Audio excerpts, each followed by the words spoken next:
A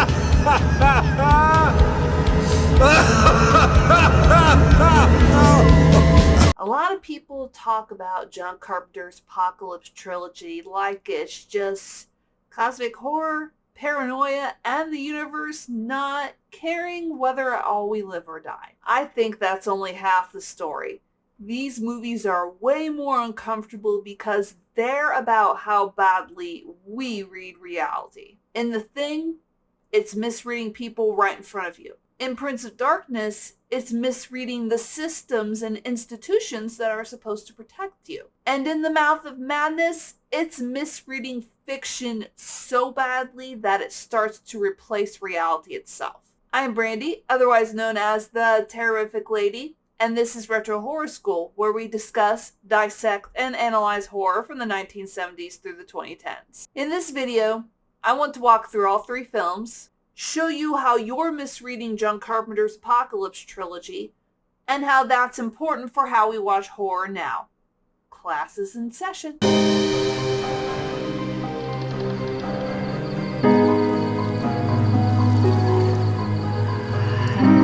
So quick context before we dive in. When people talk about John Carpenter's Apocalypse Trilogy, they are talking about three films. The Thing, which came out in 1982, Prince of Darkness, which came out in 1987, and In the Mouth of Madness, which came out in 1994, or 95, depending on where you look. They're not a trilogy in the sense that these movies share characters or plot. They're grouped together as a trilogy because all three either end with or very strongly imply the end of the world, the end of all things. And most conversations that surround these films focus on paranoia and isolation, cosmic horror, the loss of faith, and how insignificant we are in the grand scheme of this big old wide universe. And yes, all of those things are there. Not gonna lie, all those things are there. But when I rewatched these films through fresh eyes, and when I looked over some essays and reviews, there was something new that jumped out at me. Each film is about a different way that humans fail to interpret reality. The Thing, basically we misread people and bodies. Prince of Darkness, we misread systems and institutions. In The Mouth of Madness, we misread stories and reality itself. Same director, same general vibe of, oh my god, we're doomed, but three different reading problems. So let's go film by film and treat this for what it really is, a blood-soaked, messy course in media literacy.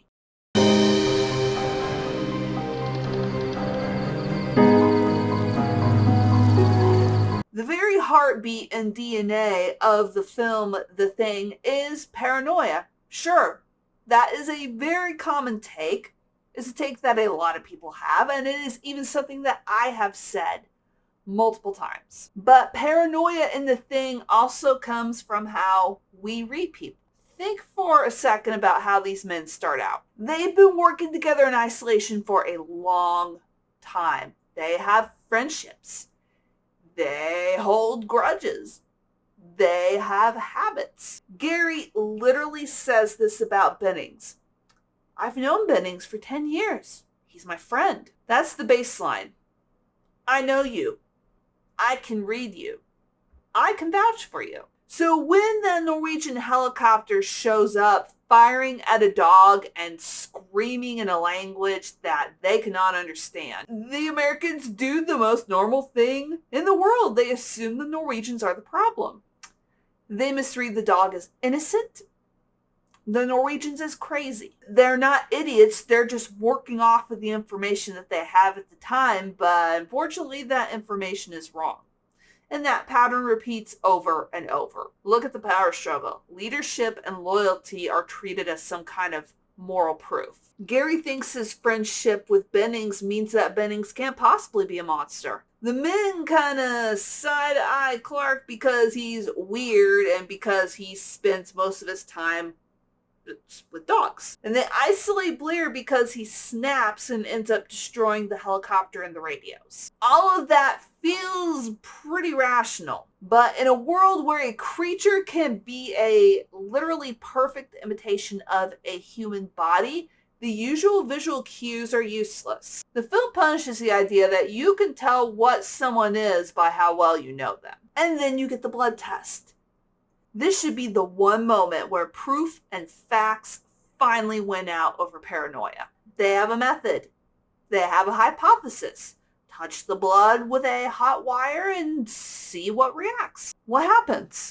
The people that everyone knows and that everyone thinks are suspicious, Clark, Gary, Copper, they test clean. The one who is actually the thing, Palmer, is the one that no one was focusing on until his blood literally jumps out of that dish. Even with hard evidence available, some are still arguing. Still calling it bullshit and nonsense. Still tied up because they don't trust the process.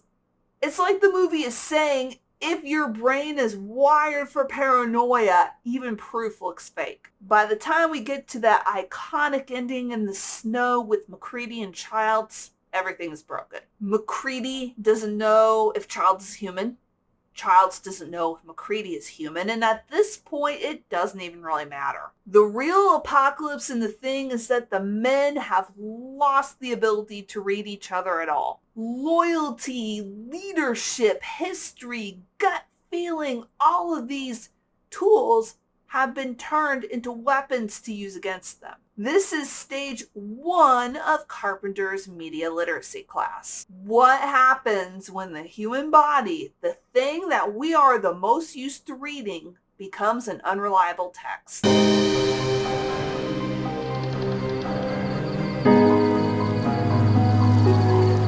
Now we level up. If the thing is about misreading people, then the Prince of Darkness is about misreading systems and institutions. We start with a little secret. The Brotherhood of Sleep has been keeping Liquid Satan locked up in church. They think they're doing the right thing, but in reality, they have cut the church out of the truth. That's our first institutional failure, a religious order deciding that other people can't handle reality. Now let's look at the scientists. We get Dr. Barak and his students, and suddenly this mysterious evil liquid green goo is being poked at, it's being prodded at, it's being skinned, measured, and translated. On paper, this is the dream collab, theology and physics teaming up. But in reality, it's a mess. Barak talks about classical reality collapsing. And what we can learn about them. We believe nature is solid and time a constant. Matter has substance and time a direction. There is truth in flesh and the solid ground. The wind may be invisible, but it's real. Smoke, fire, water, light. They're different, not as to stone or steel, but they're tangible. And we assume time has narrowed because it is as a clock. 1 second is 1 second for everyone. Cause precedes effect. Fruit rots, water flows downstream. We're born, we age, we die. The reverse never happens. None of this is truth. Say goodbye to classical reality because our logic collapses on the subatomic level into ghosts and shadows. He's hinting that the rules that everyone is comfortable with and familiar with are too small for what's coming. The priest pushes back at Barak from the faith side of things.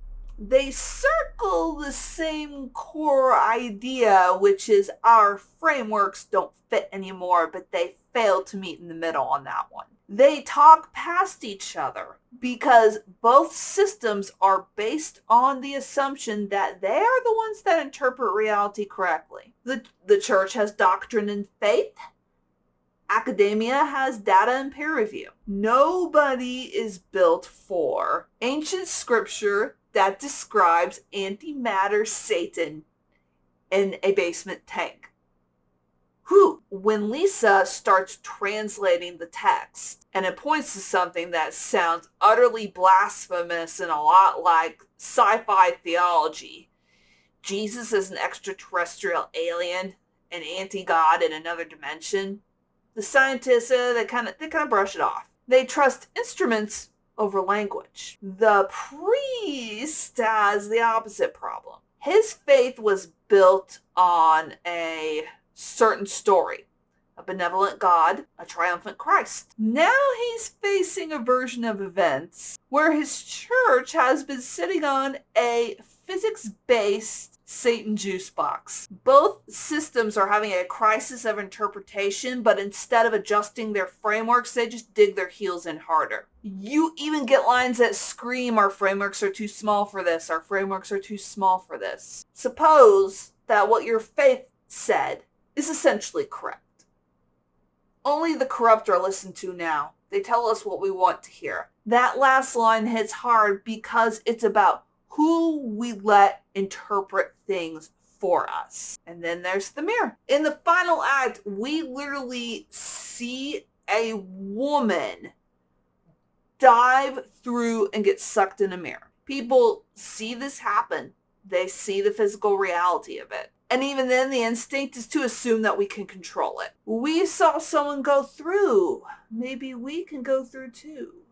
Maybe we can fix it. That's the academic mindset. If we can observe it, we can manage it. But in this case, that confidence becomes a form of misreading. The same way faith alone isn't enough, proof alone isn't enough either, because both are locked inside systems that are failing to adapt. So if the thing is, you can't trust your read on people anymore, then the Prince of Darkness is, you can't trust your institutions to read the world for you either. The Brotherhood of Sleep in the church mishandles the truth by hiding it. The scientists mishandle the truth by demanding it behave like normal data. And in that gap and that refusal to reframe old frameworks, the end of the world almost slips through.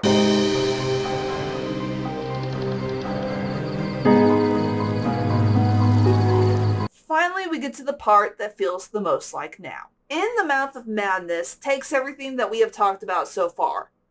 Misreading people, misreading systems, and pushes it to the point where there is no stable reality left to read. We start with John Trent in an asylum, insisting that he's not insane. That line hits different once you've seen the movie because he's not just arguing with the staff, he's arguing with us. He's saying, I know what I saw.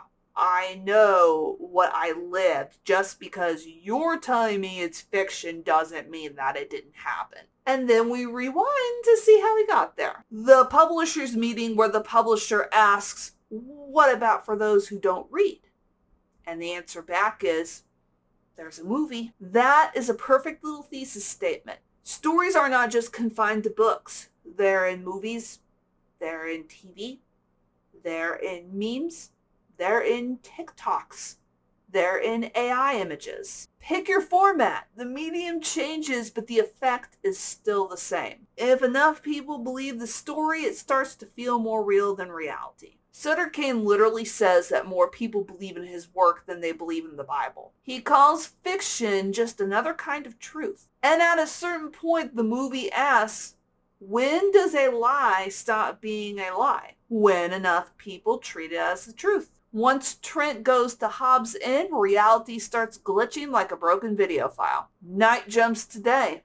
The same kid on a bike keeps looping past their car. The town feels like someone pasted pages of a novel over an actual location. It's spooky, a world that has been overwritten by fan belief. When Trent tries to leave Hobbs End and he keeps circling back, yeah, it's a really cool sequence and effect. But it's what it looks like when narrative becomes the operating system. You don't walk out of it, you reboot inside it. And then there's Sutter Kane himself. As an author, he's the one creating the stories.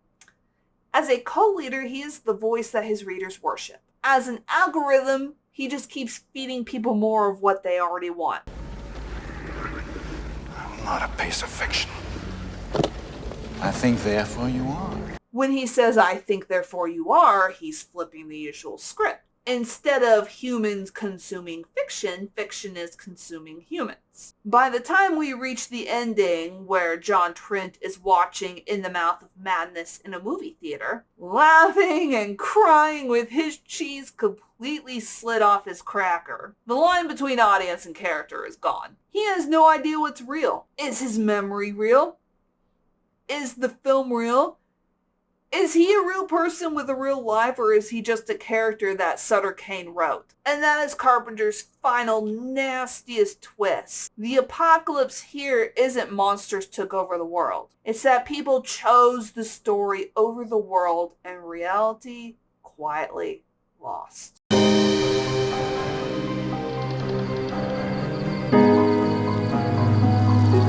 Now let's pull this out of the 80s and 90s and into right now, all you doom-scrolling horror fans and media junkies. Across all three films, you have the same core pattern. We let emotion, bias, and habit dictate how we read people. We outsource interpretations to systems that either hide the truth or can't process it. We get so attached to certain stories that we'd rather live in them than deal with what's actually happening. Sound familiar? Some do this with horror all the time. They decide they hate or love a movie before they've actually engaged with it. They flatten horror down to vibes only and dismiss people who talk about horror as having social commentary or political themes as ruining the fun, or you're just reading too much into it. That's a problem that you see in The Thing, judging people and takes before you actually have any evidence. Some do it with institutions, religious and political movements that pump out memes and talking points as if they're sacred truths. Commentators who frame critical thinking and nuance as some kind of enemy. That's Prince of Darkness all the way. Systems that tell us what we want to hear and punish anyone who thinks, hey, maybe my framework is wrong. And then some do it with reality itself. Conspiracy theories, AI videos, weaponized memes. They can spread faster than any truth. That's very In the Mouth of Madness energy. Fiction that's treated as truth because it's emotionally satisfying, easy to share, and backed by a very noisy, loud, devoted fan base. We see it in pop culture too. Platforms like Netflix encourage their writers to over-explain things, adding obvious cues and hand-holding for people who are half watching things on their phones. The most recent example of this is Del Toro's Frankenstein, which came out in 2025, spoon-feeding lines like, "You're the monster, Victor," or spelling out things that we already get because they assume that everybody is watching on autopilot. That's Sutter Kane energy again. Platforms tailoring content to an audience that they think just wants background noise. And meanwhile, horror, a genre that has always been about survival, trauma, culture, memory, and identity, can get flattened way too much and to turn your brain off and vibe. And anyone who wants to talk about themes is told that they're doing too much. But John Carpenter's Apocalypse Trilogy says resoundingly, no. This is literally what destroys us. In The Thing, refusing to interrogate your own paranoia literally gets everyone killed. In Prince of Darkness, institutions that cannot update their beliefs open the doors wide for the end of the world. In the Mouth of Madness, a world that would rather worship comforting lies than deal with messy truths invites in something that doesn't care whether you're insane or not. So as horror fans and as people who love this genre, this is the part where I say horror is about how we read fear and about who we let interpret it for us. These movies are three giant warning labels about what happens when we stop thinking critically and start letting paranoia, institutions, or fandoms do our reading for us. So if we pull it all together, The Thing shows us what happens when we misread people and when we let paranoia destroy trust. Prince of Darkness shows us what happens when we misread systems and let institutions cling to old stories rather than adapting to new truths. And In the Mouth of Madness shows us what happens when we misread stories so badly that fiction starts to feel more real than reality. That's how I think a lot of us have been misreading John Carpenter's Apocalypse trilogy. It's not only cosmic horror, it's a warning about how we see the world and about who we let tell us what's true. So I want to know, which layer scares you the most right now? People, institutions, or the stories we believe? Tell me in the comments. And if you enjoyed class today, hit like, subscribe, and share this with another horror nerd who loves John Carpenter. I am Brandy. This is Retro Horror School, and class is dismissed, everybody, for now, but I will see you next time. Bye.